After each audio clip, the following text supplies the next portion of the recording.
আসসালামু আলাইকুম প্রিয় বন্ধুরা, আশা করছি আপনারা সকলে খুব ভালো আছেন। আজকেও রয়েছে আপনাদের জন্য ছোট্ট একটি ভৌতিক ঘটনা। আজকে আপনাদেরকে শোনাবো শেওড়া গাছের ডাক নিয়ে একটি ঘটনা। আমাদের গ্রামের একেবারে পশ্চিম পাশে একটা শেওড়া গাছ ছিল।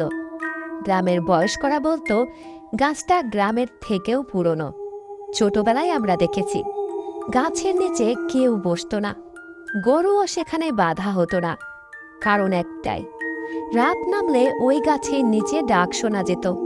ডাকটা কখনো একরকম না, যাকে ডাকে তার আপন মানুষের গলায় ডাকে। রহিম ছিল আমাদের পাশের বাড়ির ছেলে, খুব সাধারণ, ভয়ও পেত না। এক রাতে সে পুকুরে জাল ফেলে মাছ ধরে ফিরছিল। রাত তখন প্রায় 12টা বাজে। চারদিকে কুয়াশা, বাতাসে কেমন একটা কাঁচা গন্ধ, সব দিকে যেন নিস্তব্ধ হয়ে আছে। শেওড়া গাছটার কাছে আসতেই সে হঠাৎ থেমে যায়, কারণ তার কানে খুব স্পষ্টভাবে ভেসে আসে, রহিম বাবা।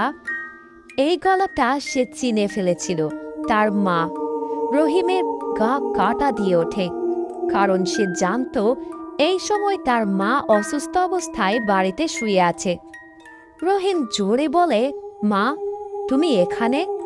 কোনো উত্তর নেই। একটু পর আবার সেই আওয়াজ, এদিকে আয় বাবা, আমি পড়ে গেছি। এবার গলায় কষ্টের সুর। রহিমের বুক তখন কেঁপে ওঠে। সে এক পা এগোয়।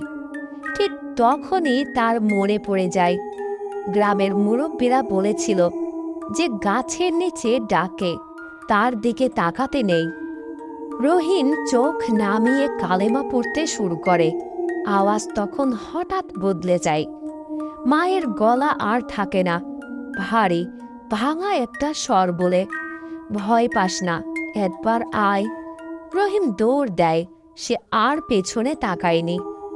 ভাগ্যিস রহিম ডাকে সাড়া দেয়নি, না হলে রহিমের সঙ্গেও ঘটত অদ্ভুত ঘটনা।